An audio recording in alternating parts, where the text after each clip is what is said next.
पूरे क्षत्रिय कुल के ठेकेदार बने हुए हैं, राजपूतों के ठेकेदार बने हुए हैं। वो पार्टी बेच रहे हैं।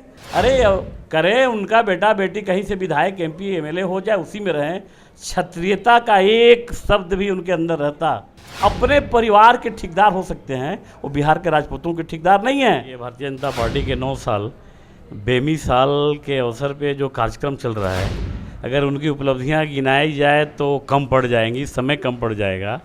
और ज़मीन से आसमान तक, समंदर से आसमान तक जो उन्होंने विकास किया है, अभी विपक्ष के लोगों से दिल्ली काफ़ी दूर है। कब तक वो, जब तक नरेंद्र मोदी रहेंगे तब तक कोई वैकेंसी खाली नहीं है। ये सबका दीवा सपना है और मुंगेरी लाल का सपना देखें, इसमें हम भी कहते हैं देखना चाहिए, लेकिन वो होने वाला नहीं है। नमस्कार, मेरा नाम सत्यम पटेल और आप अभी लाइव स्ट्रीम देख रहे थे कि इस समय हमारे साथ मौजूद हैं रोहतास कैमूर के भाजपा के एमएलसी संतोष कुमार सिंह जी। इनसे हम बातचीत करेंगे, कुछ सवाल हो जो हमसे जानना चाहेंगे। सबसे पहले आपका बहुत बहुत स्वागत है सर। बहुत बहुत धन्यवाद।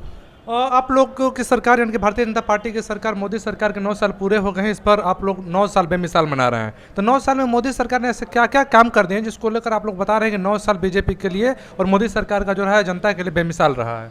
देखिए, प्रधानमंत्री जी के ये भारतीय जनता पार्टी के 9 साल बेमिसाल के अवसर पे जो कार्यक्रम चल रहा है, अगर उनकी उपलब्धियां गिनाई जाए तो कम पड़ जाएंगी, समय कम पड़ जाएगा। और ज़मीन से आसमान तक, समंदर से आसमान तक जो उन्होंने विकास किया है, चाहे जिस क्षेत्र में ले लीजिए, गांव में ले लीजिए, गरीब के ले लीजिए, नल जल योजना ले लीजिए, स्वच्छता योजना ले लीजिए, ऐसी कई योजनाएं हैं जो आने वाले जो 70 साल से जो पीछे की जो पार्टी जो राज की इस देश पे, उसमें इनमें बहुत अंतर है। इसलिए बेमिसाल हम लोग इस 9 साल भारतीय जनता पार्टी के पूरे होने पे हम लोगों ने किया है। सबसे बीच में जो अभी आई है कोरोना महामारी में, आप देखिए रहे हैं कितने लोग परेशान थे, पूरा देश किस स्थिति में जा रहा था। उस समय पहली बार ऐसा प्रधानमंत्री जो निर्णय लेने वाली सरकार, तुरंत स्वदेशी वैक्सीन बना के सब 100% वैक्सीन पूरा करना, जो गरीब हैं, जो उस स्थिति में नहीं जा सकते, उनके घर घर अनाज, आज तक योजना चल रही है। इतनी बड़ी विश्व की सबसे बड़ी योजना, चाहे आयुष्मान योजना ले लीजिए, हेल्थ कार्ड ले लीजिए, किसान के लिए और ज़मीन वाला जो कार्ड है वो कार्ड ले लीजिए। ऐसी कई योजनाएं हैं जो और पार्टी से भारतीय जनता पार्टी को अलग दिखाती है। आप लोग 9 साल बेमिसाल मना रहे हैं और इधर देखा जाए तो बिहार में 12 जून को विपक्ष की बैठक होने वाली है और जो कि बिहार के पटना में होने वाली है। इसको लेकर आप लोग क्या कहेंगे? देखिए, विपक्ष की बैठक करना उनका तो भाई फंडामेंटल राइट है, कई बैठक कर सकते हैं। अभी घूम रहे थे, पूरा देश घूम के आए हैं, सबको बिहार बुलाए हैं। तो अभी हम लोगों को जो लगता है कि ये सपना पूरा होने वाला नहीं है। दिल्ली अभी काफ़ी दूर है, अभी विपक्ष के लोगों से दिल्ली काफ़ी दूर है, थोड़ा और इंतज़ार करना चाहिए। वैसे दिन में सपने देखने की आदी हो गए हैं तो उसमें कौन रुकता है। देखें, अभी आनंद मोहन हाल ही में जेल से रिहा हुए और लगातार वो बीजेपी यानी आपकी पार्टी पर हमलावर हैं। स्पष्ट उनका लगातार 1 बाय 1 करके स्टेटमेंट आ रहा है। अभी हाल फिलहाल की बात करें, उनका स्टेटमेंट आया कि 2 गुजराती मिलकर देश को बेचने का काम कर रहे हैं। इसके साथ साथ उनके बहुत सारे बीजेपी के अगेंस्ट में स्टेटमेंट आ रहे हैं। इसको लेकर आप क्या कहना चाहेंगे? देखिए, आनंद मोहन जी जेल गए, काफ़ी दिन जेल में रहे।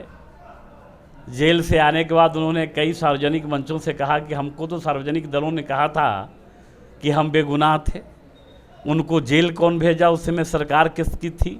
ज़रा उस पर उनको ध्यान देना चाहिए। पहले अपने नैतिकता से व्यक्तिगत स्वार्थ के सिद्धि के लिए वो खुद ठेकेदार बने हुए खुद हैं, बेटा बेटी के लिए पूरे क्षत्रिय कुल के ठेकेदार बने हुए हैं, राजपूतों के ठेकेदार बने हुए हैं।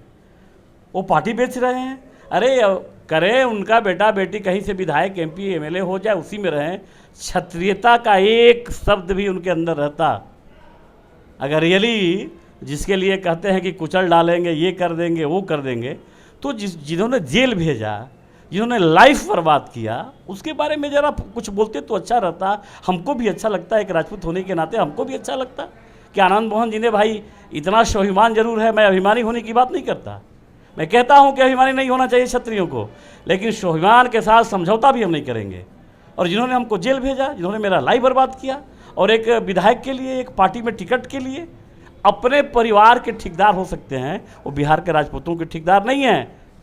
कहा जाता है कि आनंद मोहन राजपूतों के नेता के रूप में देखे जाते हैं, राजपूतों के नेता हैं। ऐसा कुछ नहीं है, वो तो चुनाव आएगा तो पता चल जाएगा। आनंद मोहन जो कि गलतफहमी खत्म हो जाएगी। अब वो एक जिन लोगों ने उनको जेल भेजा, जिन लोगों ने उनको रौंदा, और उनके जितने सहयोगी थे, ये बिहार की जो सिंपैथी थी राजपूतों को, वो सबको चकनाचूर कर दिया इन्होंने, सबके सपनों का चकनाचूर कर दिया, सबका स्वाभिमान बेच दिया। तो ऐसा नहीं है, हम तो वहाँ राणा प्रताप भी हुआ करते थे, मान सिंह भी हुआ करते थे, ये तो आदि से चला आ रहा है और सब राजपूत समझ रहे हैं, ये कोई ठेकेदार उदार नहीं है।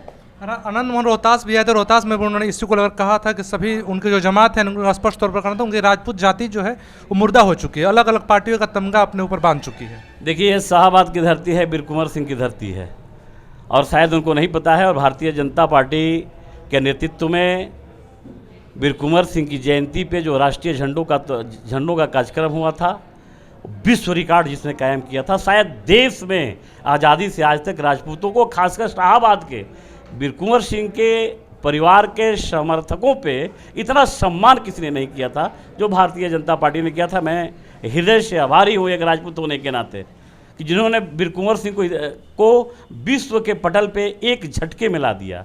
रही बात मुर्दे की, आनंद मोहन जी ने कहा मुर्दा है, तो ये शाहाबाद की धरती मुर्दा उर्दा नहीं है। उधर के लोग मुर्दा हो सकते हैं, कोई उनके नज़र में मुर्दा हो सकता है, लेकिन कोई मुर्दा नहीं है।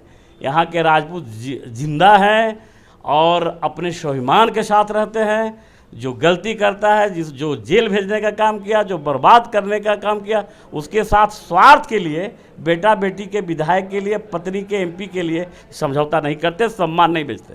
जाते जाते आपसे अंतिम सवाल रहेगा कि 12 जून को जैसा विपक्ष की बैठक पटना में होने वाली है और इसी को लेकर बताया जा रहा है कि इसके जस्ट बाद प्रधानमंत्री नरेंद्र मोदी बिहार दौरे पर आने वाले हैं। जदयू के जो मुख्य प्रवक्ता हैं उनका स्टेटमेंट भी यह है कि बीजेपी घबरा गई है, इसीलिए हमारी विपक्षी की जब बैठक होगी उसके जस्ट बाद प्रधानमंत्री मोदी का कार्यक्रम बिहार में लगा दिया गया है।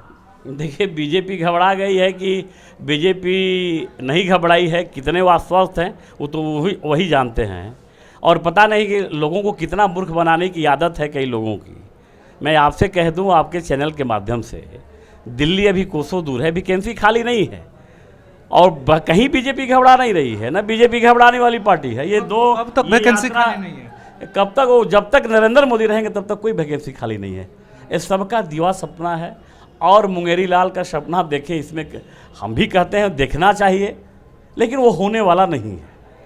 तो देखिए, वे सुन रहे थे रोहतास कैमूर के बीजेपी के एमएलसी संतोष कुमार सिंह जी को स्पष्ट तौर पर सभी चीज़ों के बारे में बता रहे थे। इस खबर पर लगातार हम बने हुए हैं ऐसी खबरों के लिए लाइव फीड के साथ। बहुत बहुत धन्यवाद। पूरे क्षत्रिय कुल के ठेकेदार बने हुए हैं, राजपूतों के ठेकेदार बने हुए हैं, वो पार्टी बेच रहे हैं। अरे करें, उनका बेटा बेटी कहीं से विधायक एमपी एमएलए हो जाए, उसी में रहें, क्षत्रियता का एक शब्द भी उनके अंदर रहता, अपने परिवार के ठेकेदार हो सकते हैं, वो बिहार के राजपूतों के ठेकेदार नहीं हैं। ये भारतीय जनता पार्टी के 9 साल बेमिसाल के अवसर पे जो कार्यक्रम चल रहा है, अगर उनकी उपलब्धियां गिनाई जाए तो कम पड़ जाएंगी, समय कम पड़ जाएगा। और ज़मीन से आसमान तक, समंदर से आसमान तक जो उन्होंने विकास किया है, अभी विपक्ष के लोगों से दिल्ली काफ़ी दूर है। कब तक वो, जब तक नरेंद्र मोदी रहेंगे तब तक कोई वैकेंसी खाली नहीं है।